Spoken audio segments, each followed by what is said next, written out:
I'm Deborah Rice, Head Archivist at Cranbrook Center for Collections and Research, and Greg Whitcop asked me to stand in for him tonight as he is away attending a conference.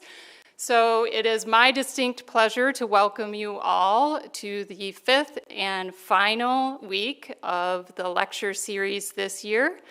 Thank you once again for joining us and for supporting the work of the center to preserve and share Cranbrook's history, including the incredible architectural legacy here. A special thank you as well to our sponsor, the SmithGroup. And before we get started, I just have some quick reminders for upcoming center spring events, beginning with the Stoneleigh Architecture Lecture Series that Greg has mentioned, I think, a couple weeks past. It now has a title. It is called Building Our Futures, Preserving Our Past, a New Home for Cranbrook Center for Collections and Research. That I know. That kicks off on Monday, April 8th, and will run for 4 Monday evenings in the months of April and May, and I'm told you should expect an email in your inboxes at the end of the week with details.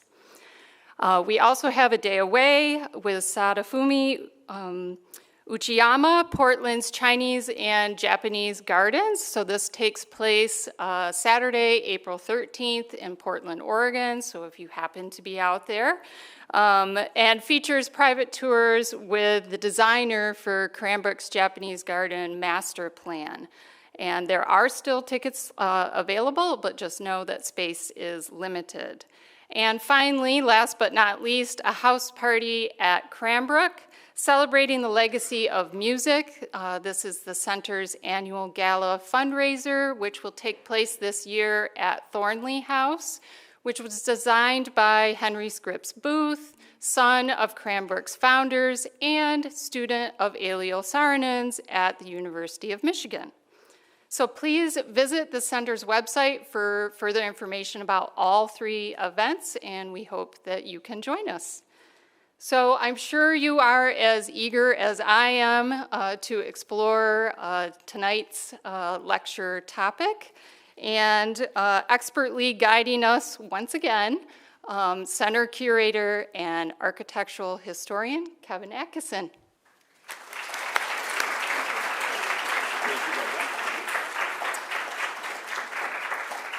Hello, everyone. Good evening. I apologize for the tardiness and technology. It's been a day. It is great to be back with you for the contemporary moment in Detroit's architecture. Before I get started, I just want to make a couple of more recommendations and announcements. We are going to do a group tour, a day away to Detroit in June, probably June 13th or 14th, a Thursday or a Friday. So look for your emails. If you did not sign up for the lecture, if you're here as a guest, make sure that you talk to someone on the way out about how to sign up for the emails so that you'll have first dibs to come on our day away bus tour. Then I also want to invite you all. You all have been loyally joining me at 6:30, but I am going to do a bonus lecture, a short lecture, next Tuesday at noon, because there are a lot of weird buildings in Detroit that did not fit into my series here. So I'm going to do this mostly for my own edification, and it's going to be recorded, and then it will be sent out along with the reading list. And so you don't need to be there live. Just know when you get your reading list, it will include all 5 of the lectures, a random assortment of things that were on the cutting room floor that I think you'll enjoy.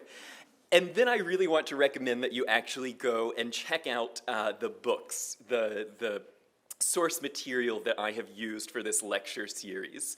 I always try and provide an annotated bibliography to my sources, but this year, this is really a subject matter that I thought I knew a lot about architecture, I thought I knew about Detroit, but there is so much to this amazing city, and there are so many sources that I have compressed, that I have gotten slightly wrong, like last week when I missed the date of when we switched from a majority white to majority black city by 20 years.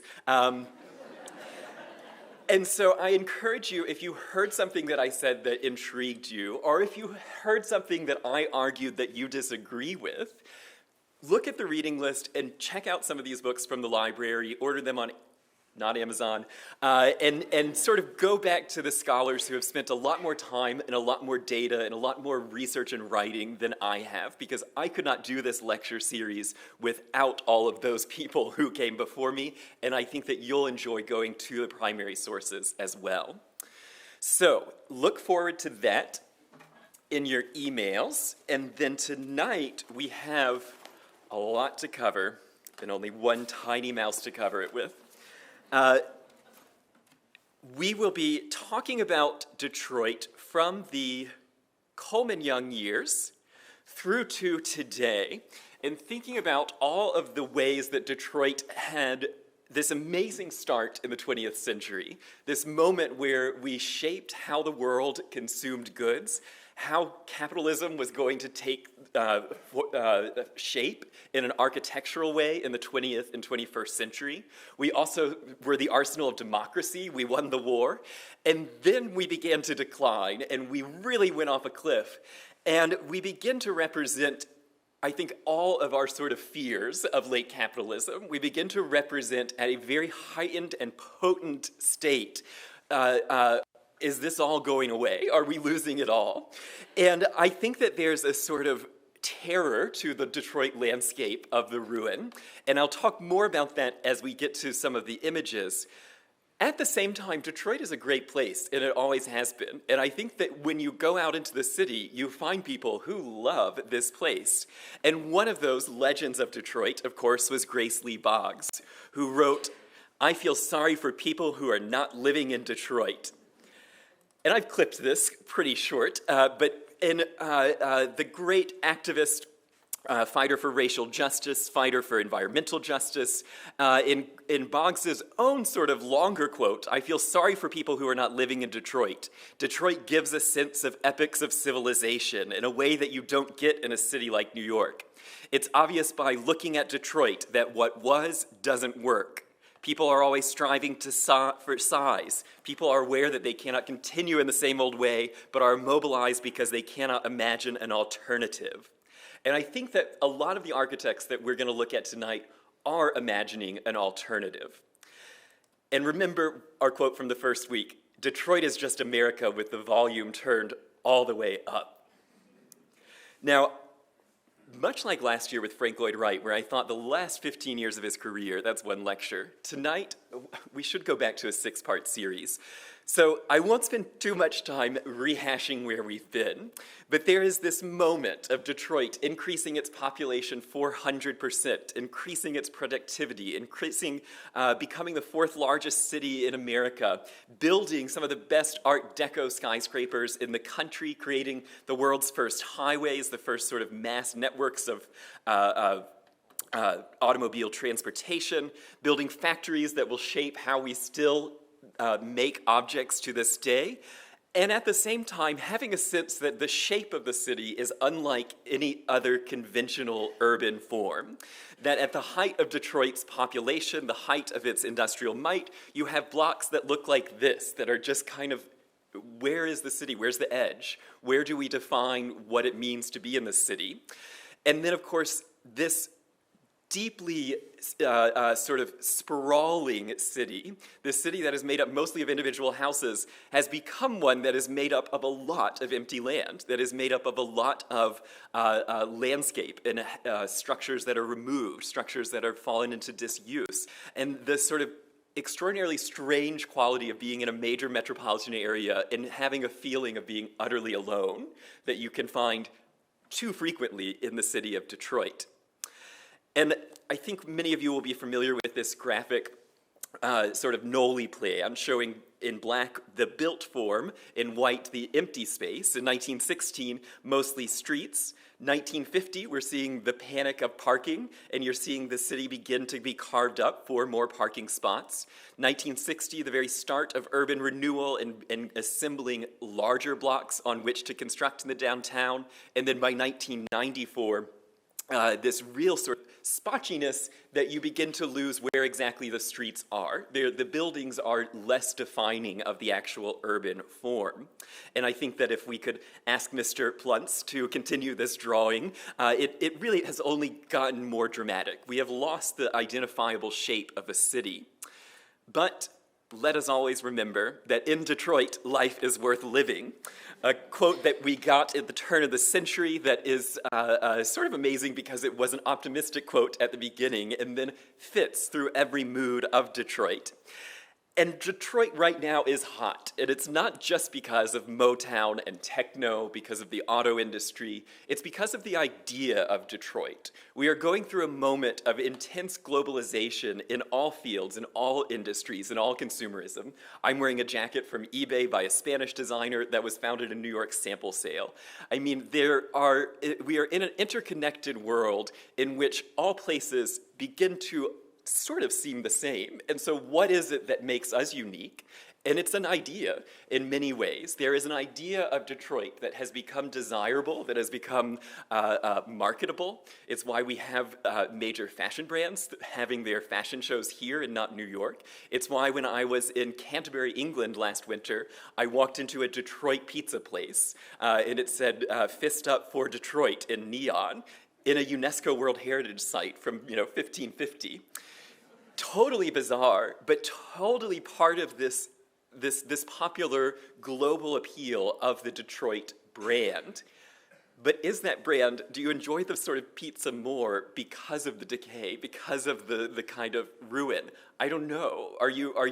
Is deindustrialization part of that appeal, or is it totally abstracted? I'm not going to answer a lot of questions tonight. I'm just going to pose a lot of feelings and begin where we left off last week with the Poletown plant. This major influx of investment from General Motors promised to bring 6,000 jobs, would bring 3,000, a little under 1,000 work there today, and it destroyed a very flourishing neighborhood of Polish immigrants.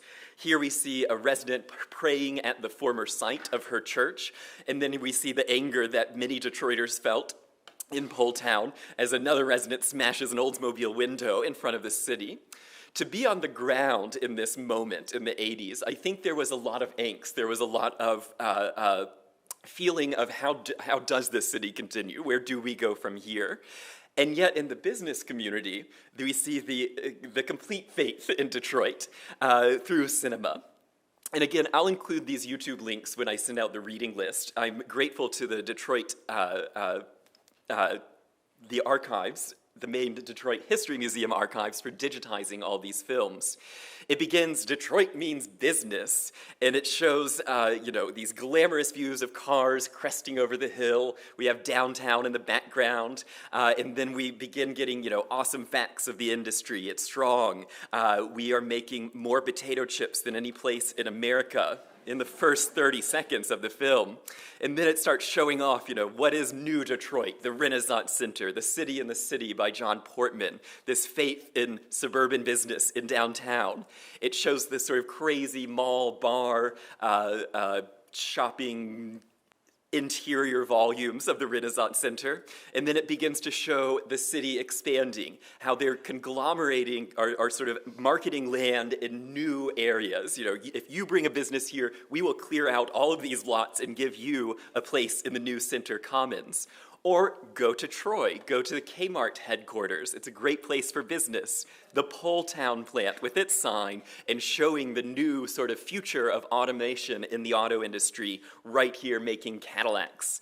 And then the newest in manufacturing, just-in-time delivery, cruising down a highway, celebrating this innovation. And then the sort of glamour projects of Coleman Young, like the Joe Louis Arena. And I was delighted to see this, the perfect use of that strange red structure on Washington Avenue. It's a place to play croquet. Bizarre. Like this image of Detroit, of mostly white people playing croquet on an urban mall in a street with very few businesses that are shuttering every year. More of them are closing. And then at the end, this woman comes out in a wet t-shirt and says, "I'm here, so it can't be all bad." It's an amazing film, and layers. But what's interesting about the archive is that they also include digitized B-roll. And so these very tight-clipped scenes of Detroit are then countered by hours and hours of aerial footage and sort of pedestrian footage, where you see they're moving the camera to sort of clip out the factory that is decaying and show the one that's succeeding. And I think that this is my home, this is Detroit, is a more accurate depiction and a pretty amazing documentation of the city, as it still has a lot of, the population is double what it is today. The neighborhoods are strong, things are happening, but you're beginning to see the cracks spread over the entire urban field.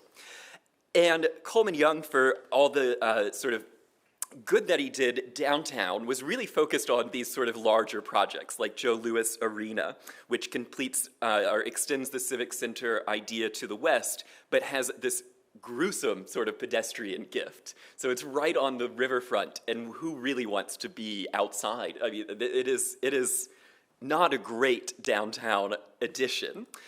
Some of his other buildings, like the William Kessler Designed Community Center, really are bringing, I think, some very intriguing and interesting architecture to the city, to the community. And then we do begin to see the repurposing of factories in the 1980s.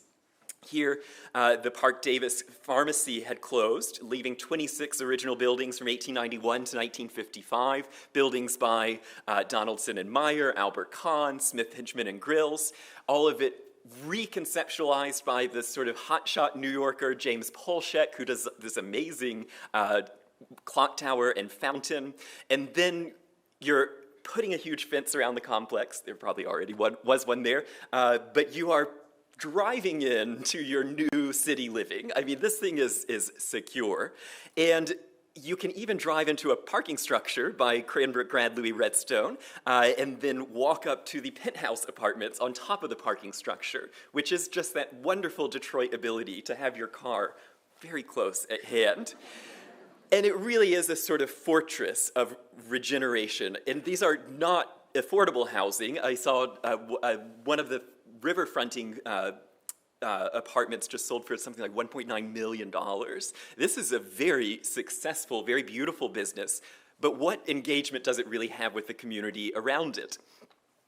And then downtown, we see the same thing, another sort of city in the city. First proposed by Mayor Young in 1978.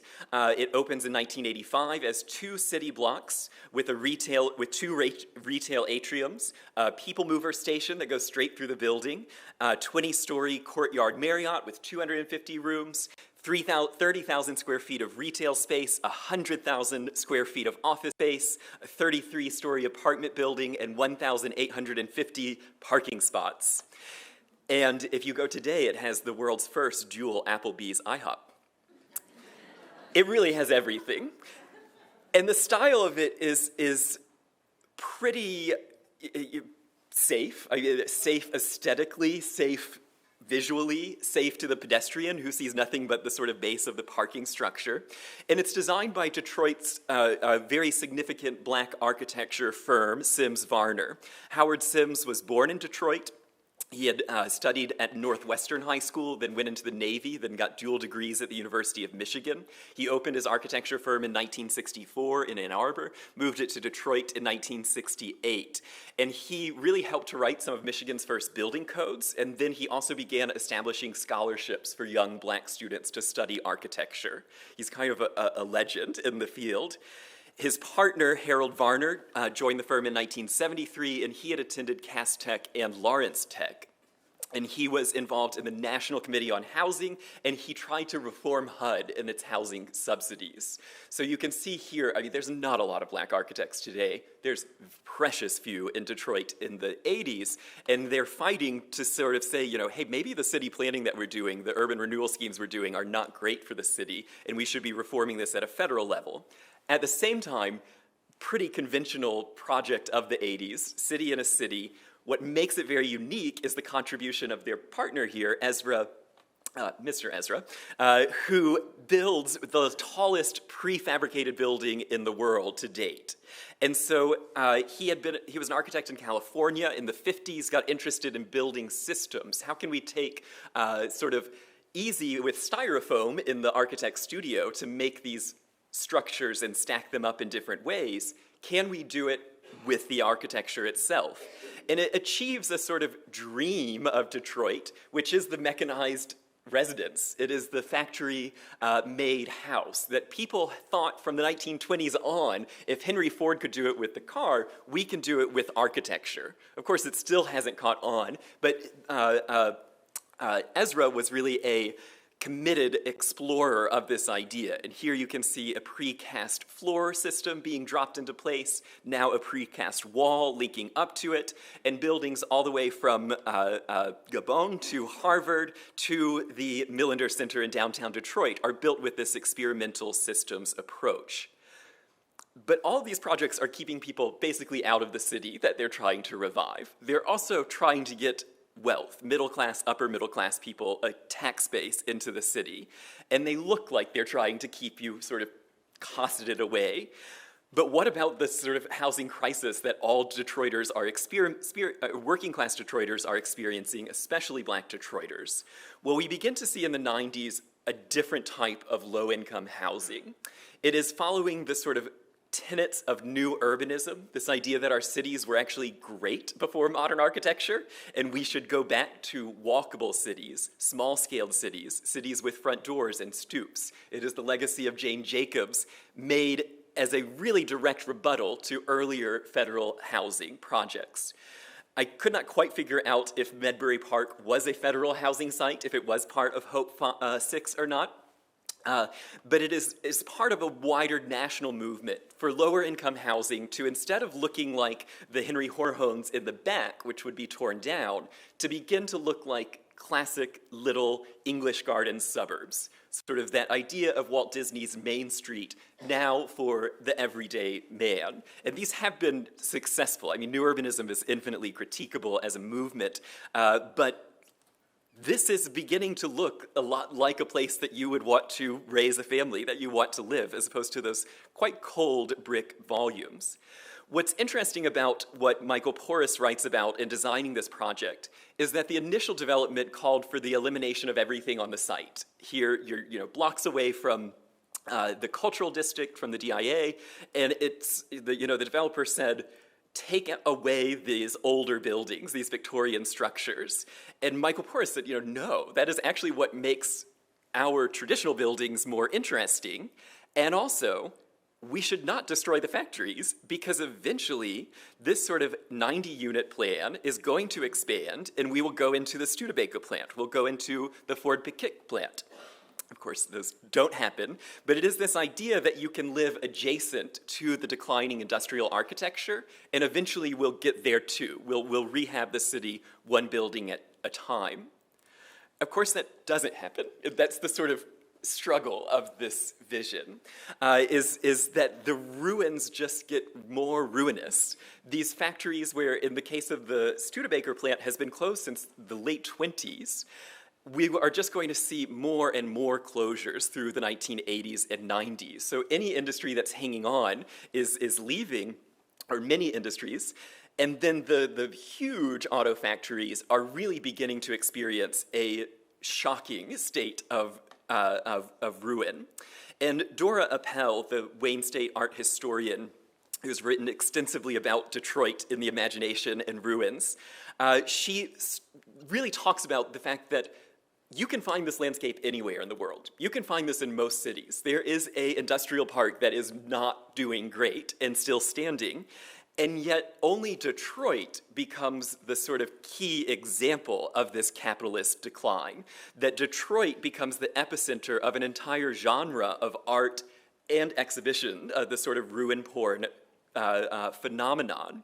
And so you see people exploring these buildings, and then it's not just the factories, it's also the buildings downtown, it's the theaters, it is the landscape of late 19th, early 20th century houses as the sort of most august Detroit neighborhood of the 1890s becomes brownfield.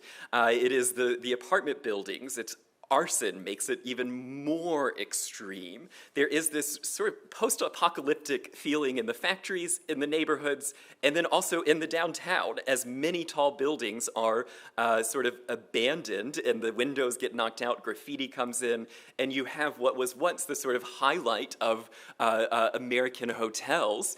What contributed to this idea of we're the Paris of the Midwest is a ruin, is empty and shockingly distraught.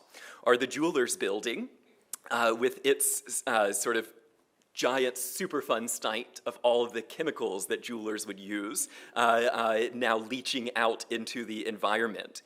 And what's interesting is it's not just the sort of older buildings that are becoming ruins, it's also ideal projects that were meant to save the city.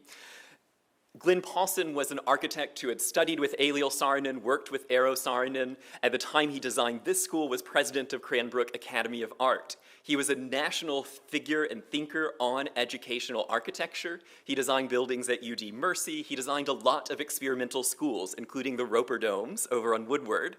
And this was meant to be a model school, the future of how Detroit public schools would deal with an integrated and changing population. And it's abandoned by the 21st century. And then, of course, if it wasn't so sort of sad, the shocking transformation of the Michigan Theater, which the office buildings were still leasable, the theater had, couldn't even make money as a house of ill repute, and so they want to tear the theater down, and the engineer says, your building will fall over. And so they say, well, we're tearing it down for a parking lot for our office workers, so we'll just put the parking lot in the theater. And so you have one of the most absurd, beautiful, strange intersections of the parking lot in the theater and our friend the bulldozer making this all possible.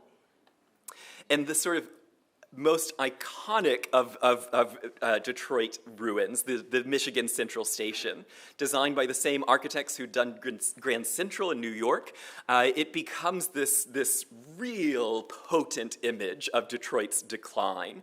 It shows everything about the sort of pessimism of the late 20th century, the pessimism of industrialization. It is this sort of image of a better life, of a better world that has completely disappeared, that the hope, the optimism, the connectivity of Detroit to an outside world that a station like this would represent is gone. And it is a sort of nightmare. And this is a picture that in Dora Appel's book, she points out the New York Times when the federal judge ruled that bankruptcy in Detroit could lift pension payment. The story did not run with a picture of a pensioner or the judge or any of the very heightened people in Detroit affected by this, but with this image of the Central Station. And it goes to an argument that Dora makes about, if you don't see Detroit as a city with people in it, then you're not going to have a response to the decline on a sort of human level. That we're really a dead and mummified city, and everything that you see is going to confirm that. It's kind of heartbreaking, and it's heartbreaking for the people who are having to live next to this and see photographers running around and see the sort of kind of Arcadian beauty of nature reclaiming the built environment and the sort of aestheticization of what was your neighborhood, and this kind of what Dora calls an alien zone of a city of African Americans who are isolated, anxious about decline, and this sort of dereliction of skyscrapers, churches, businesses, and homes, and factories like the Packard plant, the nation's largest ruin, compared to war zones, hurricane wreckage, and the aftermath of a nuclear explosion. And she quotes Kevin Boyle in The Ruins of Detroit, the ruins of Detroit, the weeds choke the lots of warehouses. What stood were shells, factories, blocks of boarded up storefronts, stand as symbols not of decay, but of power, the power of corporations to shape the rise and to shape the fall of a great American city. And then you have the Detroit that becomes Maine, the Detroit a paper? Or what is Germany's Detroit? It becomes this sort of catch-all for capitalist decline, for the worst it could be. You know, we're not the Netflix of or the Uber of, we're the Detroit of. It's ominous. And then you have the artists who are having to work in this environment. And here we get our first interventions of sort of positive use of the architecture, positive use of the space, where artist Tyree Guyton, working with his wife and father, begin to take their family neighborhood as people leave, as people move out, and they have more space, and they have more things and trash, and they just start decorating. They are creating artworks. I shouldn't say decorating. They start creating a site-specific intervention on the very neighborhood that they grew up in that was presumably flourishing 25 years before. And they begin to sort of occupy spaces like the boats that are famously left in Detroit, so you don't pay to throw them out, and sort of taking advantage of this new landscape that is so utterly foreign. Or more recent projects like the head of ceramics at Cranbrook, Anders Ruald's purchasing of a sort of failing building on Du Bois Street and then filling it with his ceramic installations and creating this eerie sort of otherworldly landscape to sort of contemplate the fire as destructive force, fire as making force, sort of ruminating the idea of home and decay. Or Julie Taubman's book, where she photographs the city with 30,000 photographs and then publishes a 400-page book, Views of Detroit, this idea that as a local, maybe you can understand the city through analysis, through quick sort of searching. Or Mike Kelly's recreation of his childhood home in Detroit as a mobile home that he then drives around as a sort of Detroit relic, this sort of memory of the city, moving through the city, a strange sort of architectural performance of home in a city that is rapidly losing homes. Or the wonderful McKim-Mead and White bank that we looked at in our first week's lecture, McKim-Mead and White's only building in Detroit, which the owner at the time applied 3 times to the city to have it demolished for parking for the Penobscot building. Luckily, he didn't get away with it. It's been purchased by Bedrock and the Gilberts, but before they had a use for it, they invited Doug Aiken to build site-specific artwork. And he brings that suburban home, this sort of vessel of white flight, where the highways took so many people out of Detroit into the suburbs, and he makes it a mirror to ourselves, a mirror to the architecture, a mirror to this sort of otherworldly new reality. And I like to think of this mirror in relation to other mirrors of the 90s, like the mirrored Brewery Park by Ginsler, which is a pretty great kind of whimsical postmodern structure. But it replaced a sort of site of employment for many thousands in the Stroh's Brewery, and it also is a suburban office park in the middle of downtown Detroit. I mean, questionable sort of what this is giving back to the city. It is a little fiefdom, a little castle in postmodern drag, sort of saying you're welcome if you work for Cranes, otherwise please get out. And this postmodern sort of cheeriness that is so necessarily inflicted from a corporate sensibility, because that's who has money, that's who's building. It comes downtown with 4 flags over Detroit, a pretty aggressively anti-urban building where everything is lifted up from the sidewalk so you don't see what's happening on the street. Or Philip Johnson's wonderful little Flemish-inspired skyscraper, which, why is it Flemish? Because Philip Johnson put postmodern landmarks of any style wherever he could with Gerald Hines, the developer. And you have this moment in Detroit where there's this sort of corporate cheeriness that is the postmodern style, building mega projects in the city. And I think the best postmodern building in Detroit is the VA hospital, which, if you haven't had a chance, best chapel in Detroit is inside. But these are sort of singular projects that are struggling to actually provide a catalyst to the city. On a different note, equally postmodern, the Charles Wright Museum of African American History joins the Cultural Center, and you again have this sort of bubble of the center of the Cultural Center, the library, the museums, the Science Museum, and now a new Museum of African American History flourishing. But I was disturbed to read in the DIA publication from the late 90s, the director writing about how the highways provide access and security from Detroit around us. I mean, oh, put it in ink. Okay, great. This idea that these areas are sort of meant for a community that doesn't live within walking distance. And then there is the restoration of the Fox Theater, and so we've seen the decay. We're seeing some successes. It starts with sort of community activism, community investment, and then the Ilitches generously come in and provide the resources to restore this bizarre temple to old Hollywood and architectural eclecticism. Last week, we looked briefly at Trapper's Alley, which is a part of Greektown that was converted into a festival marketplace, into a shopping center, where you use actual history, you use traditional architecture, and then you bring in the sort of desirable specialty shops, chocolatiers, jugglers, musicians. It all began in Boston at Faneuil Hall, where Benjamin Thompson, the Harvard architect, says, you know, instead of demolishing everything about colonial Boston, let's just make it, sort of gussy it up, make it more friendly, make it better than it ever was for John Adams. And now we can do that at Ghirardelli Square in San Francisco, underground Atlanta. You can do it here at Trapper's Alley. And there is this very sort of happy contrivance of a shopping mall experience in authentic history. And I love when the postmodernism then spills out into the People Mover, into the best station, the Greektown station. But again, all of these projects are pretty isolated and pretty top-down. There's a lot of money going into these. There's a very specific site. There's a limited audience. And then we're sort of fishing for what's going to actually work. What will be the silver bullet that will save the city? And so we try the casinos. Fascinating story as to why they're here. We're already running late, so brace yourselves. We're going over time. No.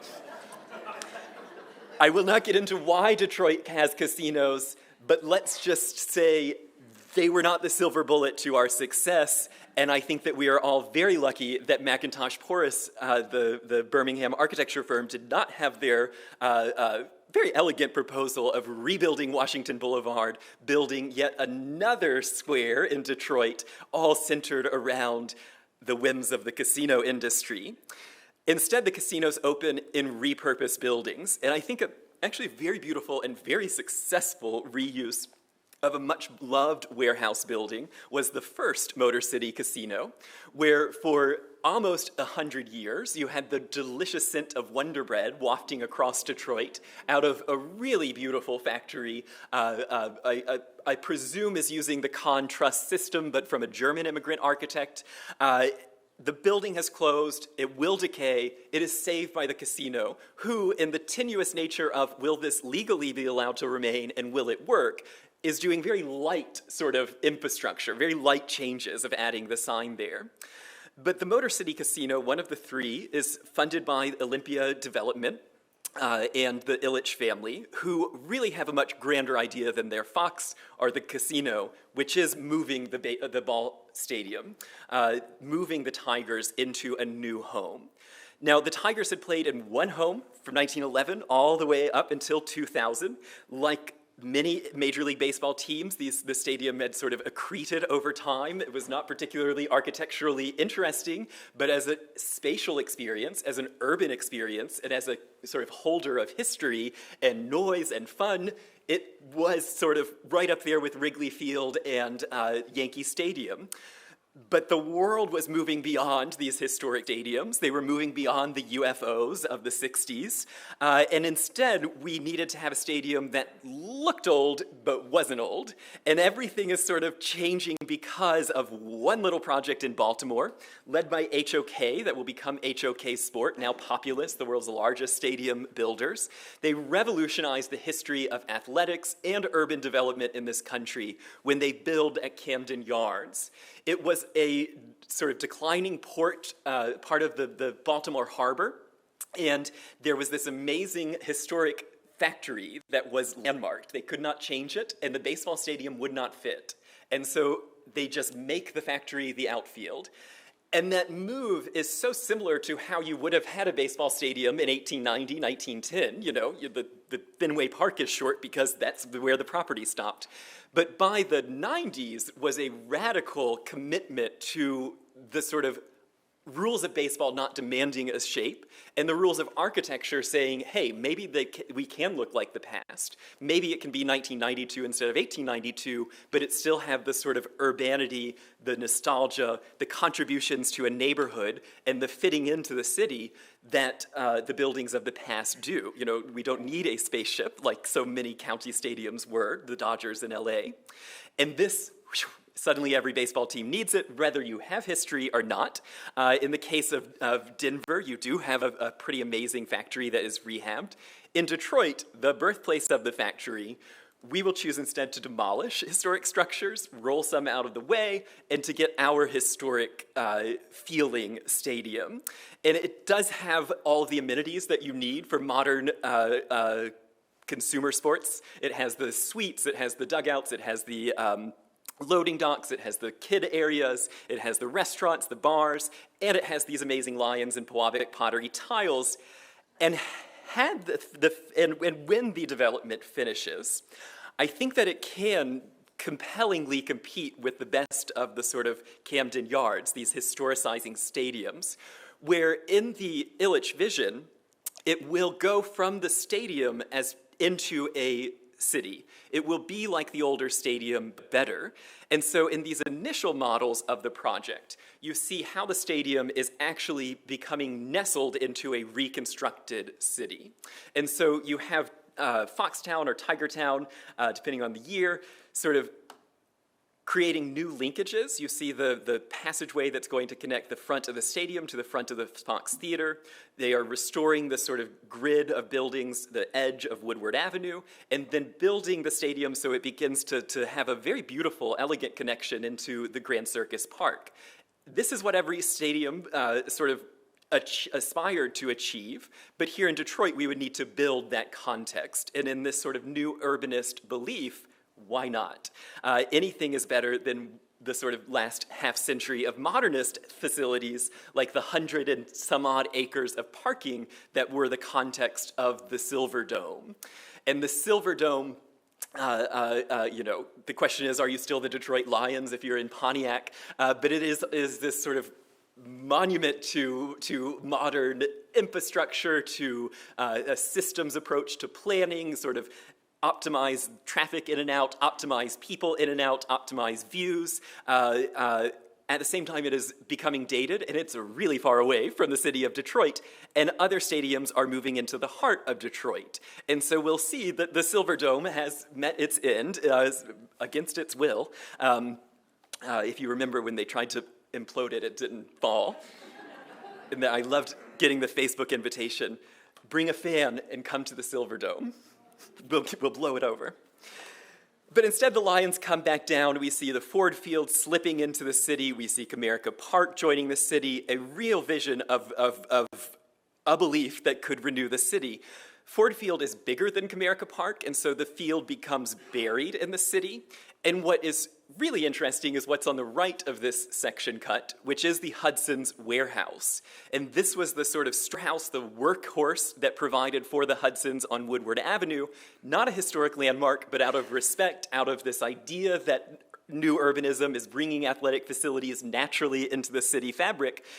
Essentially, Ford Field is an addition to that warehouse. And so you have the warehouse on the right before the stadium, and then on the left, a really beautiful work of athletic architecture. There's this sort of festival marketplace in keeping with ideas of new urbanism, with regional shopping centers. This is where architecture is going. Spaces that look like this, mixed-use, historic feeling and historic adapting spaces. And of course, then you have the cast iron lantern, a requisite of any commercial architecture in 1990 to 2000. And then you have the sort of thrilling moment of actually getting closer to the stadium and realizing that the field is down below you, realizing that the factory, the warehouse still is there, and then this sort of feeling of lightness, of the ceiling supported on 6 columns, a sort of wonder of engineering, daylight streaming in, views of downtown. It's a pretty great place to watch a game. And this project complements then the sort of permanent installation of the casinos, which become much more aggressive, much more highly stylized, much further away from the Wonder Bread factory. And it continues this idea of self-contained architecture in Detroit. And we look at something like the CompuWare building, which is from a legendary legacy firm of Detroit. 3 generations of Rossettis have built in the city, and they've done amazing work. Better than Kobo, including Kobo, though. And they built here a building that seems to be afraid of the site that has waited for it for the past 40 years. Remember, the Kern block was cleared in 1966. The city refuses to put a single tree on the site, lest people think it's a park and not a development site. They don't want you to get attached to the trees. And finally, after 1966 to 2003, we get a building that says, come inside if you belong here, otherwise keep on walking. There's not a lot that it's offering, but the inside is, again, the city in the city, the atrium, the art, the boardroom, the technology of it all, the colors, then there's the gymnasium, there's the basketball court, there's the cafeteria. I mean, you don't need to go out and buy a meal at a restaurant if you can go to the confetti carvery. There is no reason to ever touch the sidewalk of Detroit or support the economy of the city beyond the building. If you do want to look at the city after entering the sort of ominous portal, you can sit in an egg chair and look out in this sort of beautiful view.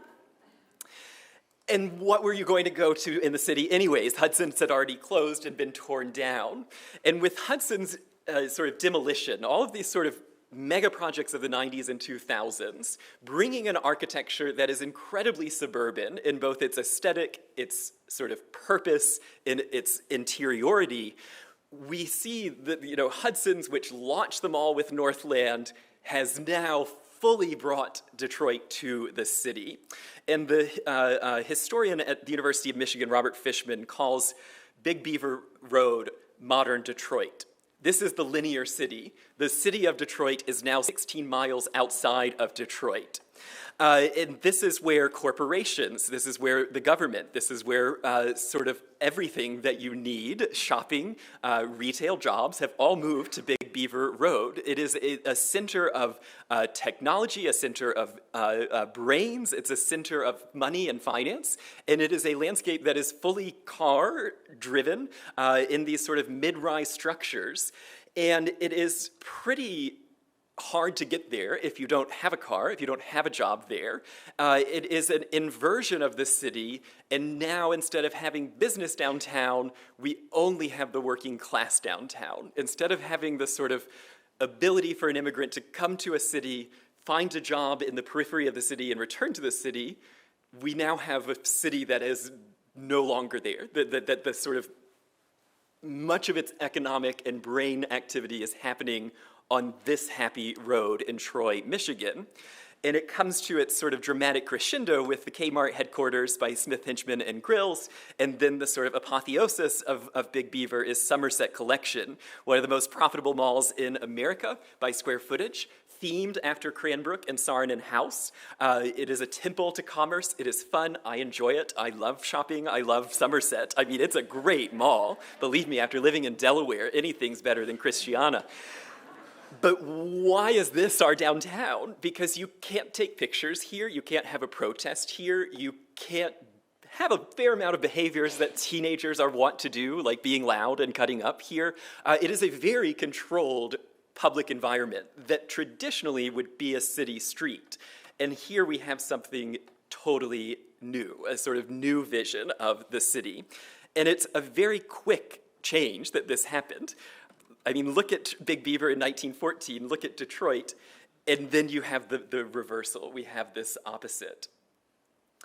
And what's interesting is that it's not just Detroit that is worried about who's being taken out into Big Beaver Road, who's coming into this suburban landscape. You have Birmingham, a sort of whistle stop from the turn of the century that becomes a very sort of cozy suburb that begins to see its department stores leave, its stores leave, all for Somerset North. And so they hire the father and mother of new urbanism, Dwani Plotter-Zybrick, two Yale architecture classmates who, under the leadership of Vincent Scully and inspired by New England small towns, say everything about modern planning is wrong. We need to be making our cities more beautiful, and more beautiful is probably going to be more traditional.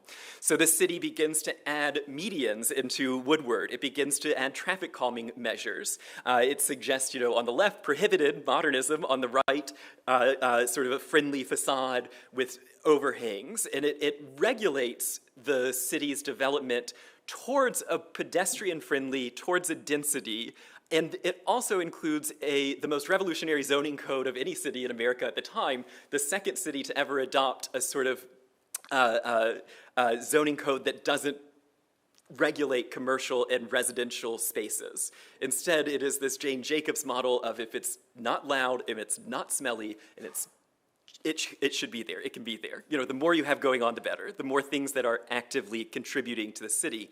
And this makes Birmingham, it adds 30,000 square feet of retail over the next 20 years. It adds, it makes it a walkable city.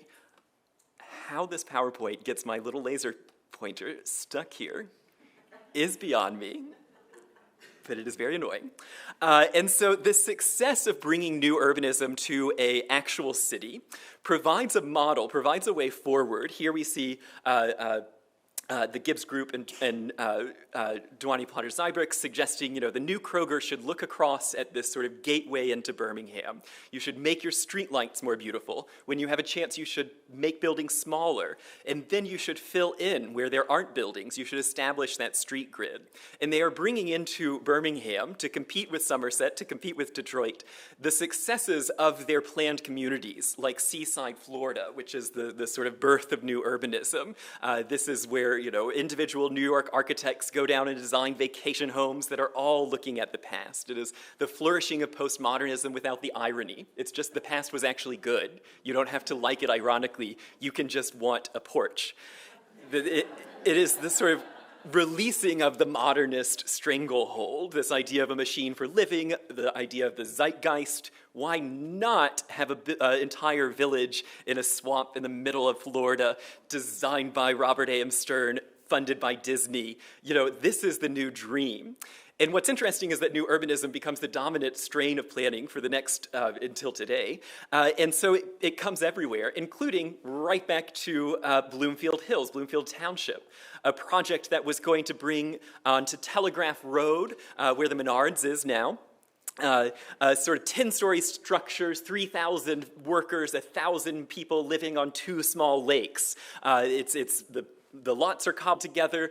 Dwani Plotter-Zybrick are again hired to design it. This is going to be the best planned city. We'll beat Birmingham. And of course, Bloomfield Township has a law, no building higher than 2 stories. Nor do they think that Telegraph Road can actually have that many people, nor do they want the township to have a new town. And so what do we do? Well, this is Michigan. You can annex yourself. And so the city of Pontiac annexed this corner of Bloomfield Township with the caveat that they can still use Bloomfield Hills as the address. Pontiac is happy they're going to get a new tax base. The developer is happy he can build his sort of new town. They have the showroom. They begin to sell. You can go and see what your apartment will be like in Bloomfield Park, where you'll get a virtual tour with a man in a tuxedo on a TV. And then they start construction, and 2008 hits. And the auto industry collapses. The housing market collapses. We've gotten this very large parking structure. And then we have a main street of Bloomfield Park. We have the shopping district of Bloomfield Park. We have the nature of Bloomfield Park. And it's a kind of shocking inversion of what we saw in the city that was all the city's fault. It was all the people who live in the city's fault. It's not us in the suburbs. We could never be like that. And now it's here. But of course, we're only experiencing it in our cars, and it's behind the Arby's, it's behind the BMW dealer. You just kind of ignore it for decades. But it is a demonstration that our sort of capitalist urge to always be building, to always be consuming, has limits, and that these sort of factories are not unique. Now, the designers of the project would go on to build, eventually, their successful-ish city in a city, their shopping center at Hudson Yards. But we're continuing to see, even today, the decline of the suburb, the sort of optimism of the suburb. And this moment in sort of 2008 to 2013, between the collapse of the housing market and the big three, or the bailout and the bankruptcy, I think there's a real reconceptualizing of what Detroit can be and what type of architecture can come here. As you see our first enclosed mall in Michigan get demolished, or closed and demolished, as you see the Silver Dome, this kind of, vision of suburban success collapse and be demolished, and then you watch the largest municipal bankruptcy in the entire history of the United States happen, I don't think that you can just go back to normal. There are a number of projects that are these sort of painful moments that occur, these kind of moments of jarring disconnect, like a Cranbrook project of two architecture students who go downtown, they buy a lot, they build a house, they run out of money, they find more money, it's a $60,000 demonstration house, they can't find someone to live, they give it to someone, it doesn't quite work, she leaves, the house is scrapped, and it becomes this sort of eyesore in the neighborhood. And these neighbors who had sort of, been in conversation with them suddenly view it as an eyesore. And when I was reading, preparing for this lecture series, the memoir, A $500 House in Detroit, about a guy from the suburbs who buys a $500 house, and his entire thing is like, he's my age, I think, terrified of, coming into a community he doesn't belong in. So he's trying to do everything right. And he says that the Cranbrook ghost of a house is the embodiment of this sort of academic suburban savior who has come to the city, a house that never was occupied, that sort of ruins and that the neighbors view as the sort of ugliest thing on the street. It is an ominous sort of demonstration of what happens if you just swoop into the city, if you sort of impose yourself there without kind of a larger plan. Now, the District Detroit is a project that dominates the sort of north end of the city, a 55-acre redevelopment parcel assembled by the Ilitch family and Olympia development over many years. Buildings that were there were purchased, and unfortunately, if you redevelop, the price goes up. And so Mike Ilitch says, I tried to redevelop some of them, but then the buildings I needed got more expensive. And so you have this deep contradiction of how development works and this sort of desire to do something good for the community. At the same time, if you are the owner of a bunch of buildings that aren't restored, the people who are living around you you're making their lives worse. But eventually, we do get the arena. Why it's not called the Pizza Arena or the Coliseum, we'll never know. But Little Caesars Arena is a very impressive building. It's a great place to watch a game. It has this sort of rhythm to the architecture in conversation with Woodward Avenue. It has a sort of part of this larger movement of downtown stadiums that are smaller, that are more integrated to the community and business. And then it has this indoor street covered in a plastic cover. But what I think is sort of funny are these walls that look like an Albert Kahn factory that are made of very thin mathematical tile bricks that look like bricks. This is not a Detroit factory, but you're in Detroit. It is the creation of the image of Detroit. It is a little bit like Disney World, is the best main street that California has. But as Charles Moore pointed out in the 60s, Disney is the best small town in America, but you have to pay an admissions ticket. And the same thing is true here. This is a great street, great food, great drink, great entertainment, but you have to pay to be there. And then the amazing quality of the actual events is a great contributor to the success in the metropolitan region. And I think that when Little Caesars has the District Detroit around it, it will be able to be part of this larger community. But at the moment, you're stuck with a sort of city and a street that is defined by the architect, defined by the developer, and doesn't actually join in the conversation of the world around it. It is the Hudson Yards effect, the sort of why am I here, why is this here of it all, the sort of dystopian reality of being in a city but not quite in the city, the dynamism of an actual street undercut by the sort of artifice of the situation. Now, the District Detroit is ramping up. We're seeing the success of renovating the arts and crafts icon. The Women's City Club is almost complete. The Eddystone opened with below market rate apartments in 2021. I think the Ilitches shot themselves in the foot, though, and they promised us all these neighborhoods, and they promised that things were going to get started, because you look at these paintings and you think, I want to be there.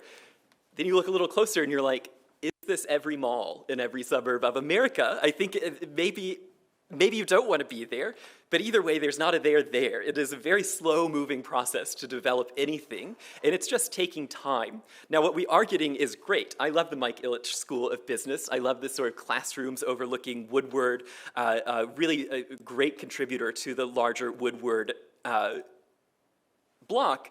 And once these buildings, the sort of first 10 structures of the District of Detroit, are built, I am excited to see how this development project does change the city. At the moment, though, it is really depressing, and it really is not helping the sort of revival of the city of Detroit. And these blighted buildings, or these sort of boarded up buildings, are kind of becoming outliers. We don't have a lot of these.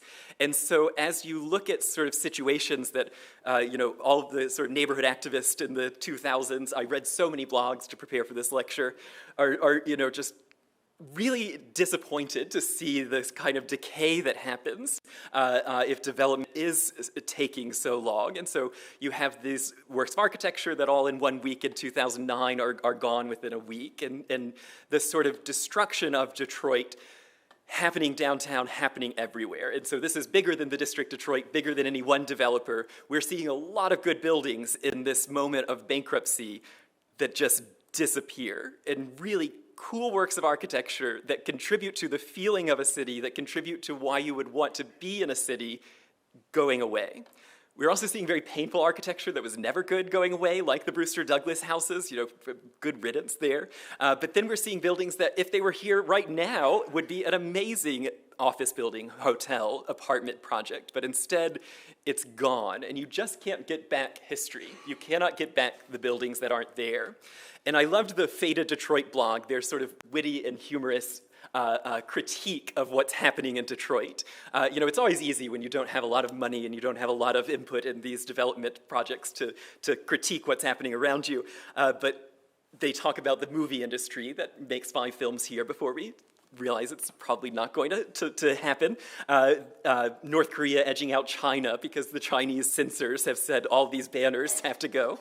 Or after CompuWare promised an urban garden, they talk about the Hudson site, nothing growing at CompuWare Gardens, or Olympia Development to bring new parking opportunities to downtown Detroit.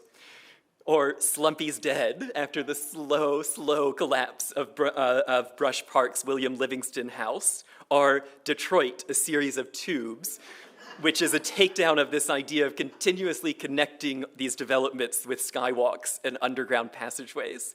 Anything to stop you from having to set foot on a sidewalk in Detroit. And then you're seeing the opposite. You're seeing buildings start to come back. And this is where the lecture gets an uptick, where we start to see things that really do not appear they could ever have been saved, begin to be saved. And through small developers, through big developers, through really dedicated citizens, through skilled trades, you see a legacy of architecture of 19th and 20th century buildings that had been written off for dead in a city that was written off for dead come back. And they look pretty great. And they look like the place that you want to be. And there's kind of, I don't think, a building that is too far gone. You also start to see many of the industrial buildings tentatively, slowly come back to life. And when they do, it is exciting, but you think there's just so many of them. How can we possibly focus on just one? And then you see something like this project from Bedrock, the Assembly, and on the left, it's like, well, there's so many of those around Detroit. And then on the right, you're like, wait, I want to live here. Like, this is cool. This is really well done. Other cities don't have this. I can't get this in a new build. I can't have this type of lobby. And it adds a compelling sort of marker as to why one would move to Detroit, why one would be in the city, and why you would not be in the suburb, like why you couldn't have that somewhere else. It's not that this is a sort of reproduction of the suburb. It is something totally different. And in the most dramatic of cases, like the Metropolitan Building, It is really a building that had been scheduled for demolition 10 times by the city, and no one could afford to take it down. And now look, I mean, it's great. Here we see the mayor with the roof tree, which was declared by the city as the last roof tree in Detroit. So the last, and in celebration of this 13-foot cottonwood that had found its way as a little seed germ onto the roof of the Metropolitan, they took it down, and it's now growing on Belle Isle. And it is this sort of removal of a traumatic, unanticipated intervention in the architecture that says, hey, we don't have roof trees in Detroit. We are a new city, and there is really nothing that is too far gone. We can do it if we try.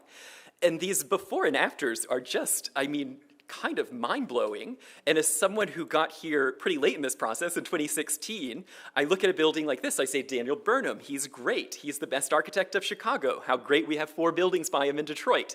And then you see what it looked like for half of its life, this sort of modernist removal of terracotta, and then it comes back, but in styrofoam. You know, progress, not perfection. Modern building systems. And then on the inside, the restoration of the lobby, this commercial space, now a space for hotels. Or the orchestra, which had left its hall in 1939. Here you see a performance in the 70s on the roof of Orchestra Hall because it was too leaky inside. Its restoration and the addition there, the sort of building up of historic infrastructure, are the fire station, which became a hotel, this sort of muscular Beaux-Arts building that embodies all the optimism one would have felt in Detroit in 1929 that must have seemed so gone, so utterly gone, when throughout the 60s, 70s, and 80s, this fire department would have been dealing with the largest arson largest number of arsons of any city in the country. And now it is a place where anyone can come in and have a bite to eat, have a drink, have conversation, stay upstairs. And the city is growing. There are new buildings. It's not just restoration. So the new Dime Bank, or the bizarre lifted building where they built every floor prefabricated on the ground and then hoisted it by wires up and built the building in the reverse. A system used in Ann Arbor in the 70s, but then revived here. And the bedrock companies, Dan and Jennifer Gilbert, and their commitment to the city, expanding Campus Martius, expanding their own offices, using art, using artists, working artists, using skilled trades to create this really sophisticated interior. I had to include this. I've never seen a potato chip chair Eames auditorium. And it's not just for their own offices, it's also for us on the sidewalk, this sort of strip of 19th century buildings, the only 19th century block left in the city of Detroit in downtown. And it had been modernized in the 50s or 60s, and then they slowly but surely add the ornament, add the differentials back to the building. Or the Shinola Hotel, where you have art from Detroit artist, Cranbrook artist, College of Creative Studies artist, in the lobby to anyone who comes and stays in this building. Now, when they put the cornice back, I will be happy. But I'm very happy already. It's a great building. And then the sort of inexplicable arrival of Gucci. And this, again, this idea of we are a world of global brands, and Detroit is a contributor to that global brand. And so we need Gucci as much as Gucci needs Detroit. I mean, one could write many essays about this project here. But the renewal of this corner, this glimmering sort of gilded box on the edge in a wonderful Chicago school building, it is exciting, and it is a very unexpected turn of events if you walked around Detroit in the RoboCop era. And we look at things like the micro apartments from Bedrock, bringing some 218 one-bedroom apartments for people, for cheaper living, for smaller living, transitional living, from all sorts of transitions in life. And then the most dramatic and latest Bedrock venture, the recreation, restoration of the book Tower. And to all of my Lewis Kemper architect fans out there, I'm sorry that I'm yet again running out of time and we're skipping over Mr. Kemper and his book projects. But needless to say, they had a rough 20th century. And you look at something like this, and if you're nervous about the city, if you're nervous about a project, if you are hesitating as a developer, you can put a drop ceiling over this. But if you believe in architecture, if you believe in the city, if you believe in what you're doing and the optimistic view that Detroit is going forward, then you invest in beautiful spaces. You invest in an architecture and interiors that are inspiring, that are also in conversation with global trends. As I look at these interiors, I mean, they're so beautiful. This is the type of space that is why Architectural Digest, Condé Nast, USA Today are all saying Detroit is in the top 10 places to go in 2024. At the same time, this could be in Paris, London, Dubai, Singapore. There is a universality to these interiors, this sort of tasteful aesthetic moment, this Instagram moment. But that has always been the case with fashion. The Art Deco skyscrapers of Detroit were very similar to the Art Deco skyscrapers of LA and New York. The classical architecture of Detroit, we are emulating, but we're back. There weren't a lot of projects in the 80s that looked like anything happening in New York and London in Detroit. And so I think it is actually a testament to the fact that you can live in Book Tower, you can eat here, and you are part of a sort of global design moment. And then what do you do with the empty space? We're still a city that is deeply underdeveloped. And so Bedrock has invested in those who don't live in their buildings or work in their buildings or don't eat at the restaurants. You can, for free, enjoy the sort of space, these artistic environments, these interventions that I hope all of you have come to sort of know and appreciate, because I have lived in a number of cities. This is really good. This is really good. Like, these are fun, well-executed, well-designed. They are paying artists, they are paying small makers, they are paying musicians. It is a way of building community for free, or for a sort of participatory environment that you would have hoped the stadiums, the casinos, the skyscrapers could have done, but actually it just takes a lot of work. It takes a lot of effort. It takes a lot of buying tiny little greenhouses from Belgium and heating them all winter. And these sort of interventions on the sidewalk that complement the sort of are placeholders for the upcoming sort of, the Monroe block, the long-awaited building. I saw someone on one of the message boards about Detroit said, "I'm 65 years old. I have realized I will die with nothing on the Monroe block." That's how long this site has been sort of cleared and ready. But this design from a Danish architect, here you see a similar project he's executed in Sweden, this beautiful sort of Swedish environment. If Detroit's can be, I mean, that's great architecture. I think this is exciting to have Bedrock investing in good architects, and in architects who are exciting and who are proposing sort of dramatic new interpretations of historic forms. And then I'm glad when Bedrock gets it wrong and corrects this first Hudson site project by Shop Architects. Greg Pasquarelli could be known for his sort of ego and for his exuberant use of computer-aided design. And we have this, I think, very dated suggestion that for Detroit to compete on a global scale, we should build like Frank Gehry. We should build like the most kind of revolutionary architects. If you've had the pleasure of going to some of these parametric designed buildings, you'll often see them very dirty. They never look as good as the rendering. They never quite work. They often sort of crack and don't join up. And I think that the ambition of this initial proposal has been, through economies of scale, through economic conditions, a pandemic, rendered into a much more urbane, much more respectful design that is continuing to evolve. As the building gets shorter, I continue to get more excited because it is actually happening. And already you can see the sort of re-establishment of the street grid down Woodward Avenue through this one project growing up in Detroit. I am sad to learn it is not going to be the tallest building in Detroit, but that's okay. It's already starting to kind of have the thrill of peeking through and between buildings. Now, Brush Park, which is the other side of Little Caesars Arena here, is undergoing massive transformation, where we see a master plan that was developed to ask many different architects to keep everything that was there, and then don't sort of match. We do not want this to look like Lafayette Park. We do not want this to look like a single hand came in and did everything. And so instead, we see a number of young firms from around the country who are bringing new and exciting buildings. New and exciting is the best I'll say for that. Other structures, though, I think, do become better neighbors. This sort of terracing effect of the apartments going up, beautiful wood interior, respectful of its Victorian neighbor, sort of leads the eye from the polychrome of the brickwork, this sort of little sing-song house that we're so lucky to have survived and restored for HGTV. I mean, it's a miracle that it's there if you saw the before pictures.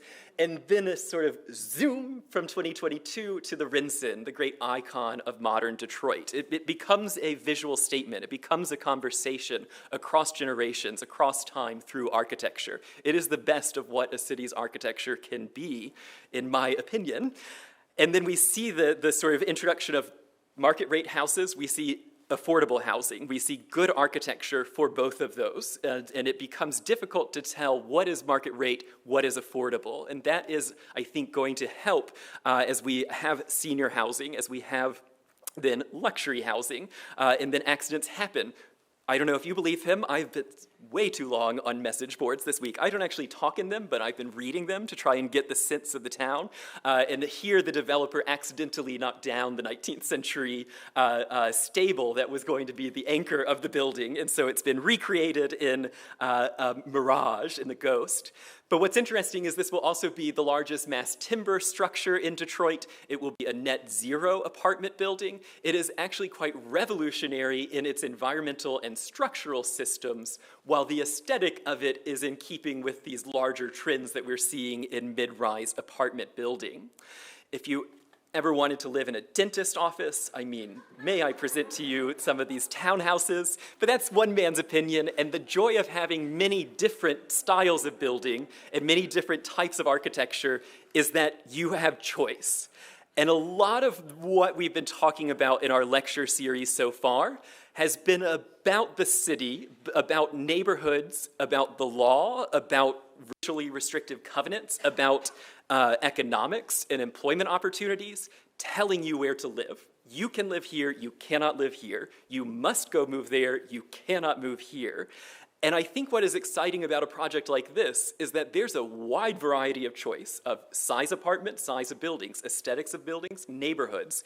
And this is, I think, the great dream of a sort of future Detroit, is choosing to live somewhere because it has what you like. It has the amenities that you like, or it ties back to your family. It has the jobs that you want. It's close to the river. And so as we have thought about all of these sort of urban renewal schemes and city plans, from the Civic Center to Lafayette Park, to Coleman Young's efforts, we get to modern city planning, and we get to this idea that it really is the neighborhood that knows the best. And so we as experts must talk to the people who lived there. This should be a conversation. It should be realistic. And it should be centered on individual nodes. And so we start with 3 neighborhood plans. We have expanded out to 10 or 12. There are then neighborhoods that do it with grant funding that aren't part of the city master plans. But these are speculative ideas where you think about what is the best way to serve this community? What is the best way to change the street or to add infill housing? How can we make life better for the people who are here and make these neighborhoods safer, more beautiful, more hospitable, and have more housing? And so you see architects like LAAVU taking their sort of opportunities for detached single-story homes, detached two-story homes, row houses, triple row houses, or the apartment block. And then where in the city that is appropriate are here Lorcan O'Harley in LA, contributing this sort of beautiful little infill concept and these ideas of the neighborhood growing in exciting, dynamic ways, arranged along a plan, and that these plans have been developed with the community. They're available online. You too can go and explore them. And then they will result in projects that contribute to that neighborhood goal. So here in Corktown, we see Quinn Evans, a really beautiful project where it becomes almost difficult to tell what is historic and what is new, what exactly is an intervention by an architect, and what is here because of time. It looks like a city. I mean, this is exciting. It doesn't have to look like that. You know, that's one aesthetic. You have across the street, Rossetti doing a much more experimental prefabricated home with a bold aesthetic choice. And then you have, I think, a very beautiful project here with really exquisite brickwork and the sort of shape and color that complements the 1920s sister pie there. But architecture and new urbanism doesn't have to be historic in form. And so you have here an architect who is sort of studying the extra large porch of this part of the Detroit and thinking, I will make my building have an extra large porch, but in a material that is modern, that is of today, that is affordable, that is sustainable. And what I love about this idea of the city plan as a neighborhood plan is that it does hold you accountable. And so you end up with fun presentation drawings like this. The building design adheres to the Detroit Planning and Development Guiding Principles. Lest we not be mistaken, I am doing what the neighborhood wants to do. And then other leaders and developers like the mayor of Midtown, Ms. Mosey, who has built a sort of eco-friendly home using designs from SmithGroup that were donated pro bono. And these houses all sold before the neighborhood was finished for over $500,000 each. And they're all net zero. It's kind of an amazing experiment at the neighborhood scale, block by block. And that really is, I think, an exciting future of Detroit, is this granular redevelopment and this use of the land in a productive way, whatever that might be. So we see urban farming booming in Detroit. And then we see the architecture that can support that, that can become community centers. Or if you don't want to build something, if you can't build something, creating things like through the Detroit Future City, which is a Herb Family Knight Foundation and Kresge Foundation project promoting what to do with your lot. You own property in Detroit, here are solutions. And it's a very technical guide to soil, plant life, sunlight. I mean, these are useful ways of contributing to a better Detroit, funded through collaboration, the same collaboration that saved the DIA, this sort of legacy of giant nonprofit philanthropies that have their fortune because of the auto industry, now giving back on a very hands-on, individual level to the community. We still have to fix the problem of zoning. You have more forward-thinking and radical zoning conditions in Birmingham than you do in Detroit, and I think that is great for Birmingham, and now let's do it for Detroit. And so a proposal by SmithGroup of eliminating zoning as we understand it, where you can't have commercial and residential touching for these sort of corridors of progress. Now, the most dramatic of these projects are where the architecture really begins to shine. And so you have projects coming from international architects like OMA out of the Netherlands, their New York office, designing for Eastern Market, a new renovation of a bakery and turning it into a sort of public space. And when you look at the renderings, you think, oh gosh, that looks mighty like every other block we've seen. But the exciting thing about having big money and big name architecture is that you do sometimes get really exciting new interventions in the form. But locally, we are ripe with young talent, particularly out of the Ann Arbor, Detroit axis, and rehabbing things like lumber yards into nightclubs that are aesthetic, that are sort of architecturally exciting, saving historic architecture like Nathan Johnson's Stanley Hong Chinese lounge in this exuberant Googie style, now being proposed for conservation by Detroit's only all-woman architecture office, led by Elsie Deschard, a Cranbrook architecture graduate.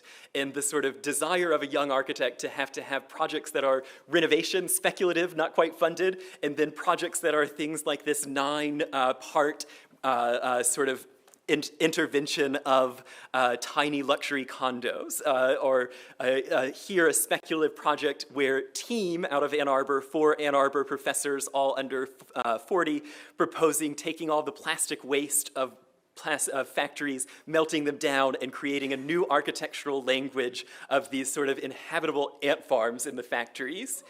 Is it real? Who knows? Is it provocative? Yes. Is it an exciting way of thinking about architecture in Detroit that hasn't been done, that is a new way of seeing the world? Absolutely. And then Prince Concepts with their restaurant Takoi, which is this sort of amazing aesthetic experience with very humble materials and lighting, creating a former sort of auto parts factory into a James Beard Award-winning restaurant. And then Philip Kafka, the developer, creating a series of Quonset huts in Core City, where you too can go and live your sort of monastic life, or you can fill it up and you can make it your business, this sort of opportunity of the neutral form in the city, a way of filling up the vast space of Detroit. And here we see another one of Philip's projects in the snow, the Caterpillar, which seems to grow across the landscape.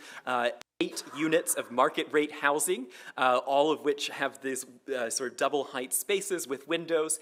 The architecture office of and Undecorated is in the building, so they're living here, they're building it, they're designing it, and then they're planting 100 trees around the neighborhood. And this has since expanded into a former Kroger that has become a sort of office park with courtyards punched in, and I wish the photo did it justice. The building is bright silver. Go drive by it. It's very cool, very striking, but also a very sort of respectful, interesting intervention in the neighborhood, this sort of paint as architecture, or a development of a park, a restaurant, office space, a gymnasium, and that is open to the community because the developer, who is a little bit older than I am, sort of says he doesn't know what he's doing, but he's trying to do it for Detroit, trying to do it with architecture, and his belief that architecture is the key to success in these projects, and that you shouldn't have to buy here, you shouldn't have to live here to be able to sit in Detroit, which is kind of a radical idea. But if you do want to buy things here, you can get a $1.80 carrot. Famously controversial, a cafe that sells raw carrots, but he's living his values. He's living his sort of dream of a healthy future Detroit. And so I encourage all of you, if you haven't been down to these developments, go and get your carrot, talk to people, build community, experience Detroit. Now, I am just so wildly over time, I will choose at random a slide to end on here. Pacing is not always my strong suit, but I want to actually lean to a project that one of our attendees, who works in the city plan office, does on his Instagram. And we have here houses of Detroit that have appendages, that have tumors of commercial space. And this idea that all the things I just showed you, all the neighborhood plans that we've created through think tanks, through Harvard degrees, through neighborhood consultation, that there's actually already a landscape in Detroit that shows how you can make a house be not just investment income, but active income, how we can have community services in the community, whether they're restaurants, beauty supplies, churches, funeral homes, lawyers' offices.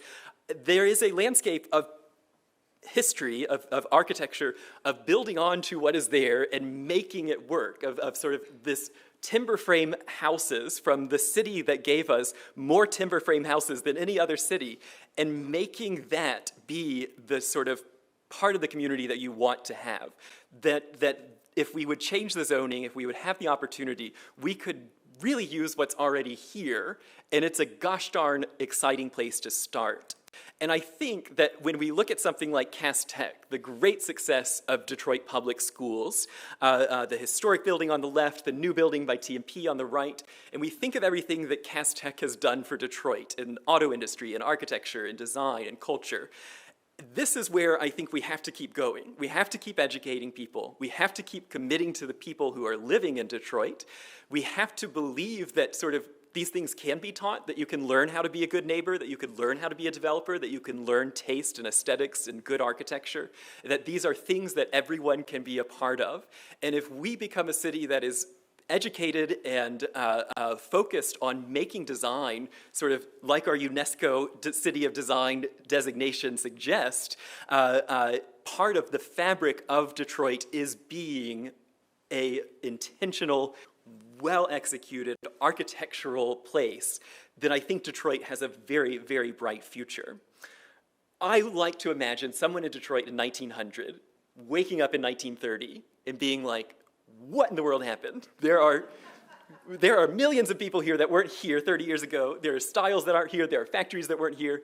And then the person who really believed in the auto industry in 1930, waking up in 1980, and then 2000, and the shock they must have seen.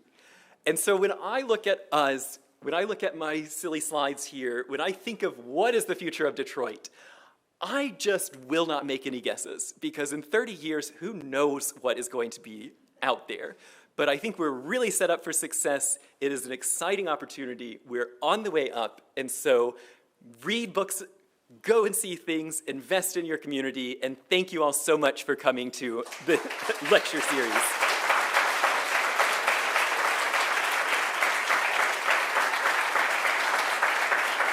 Woo. Oh, thank you, thank you.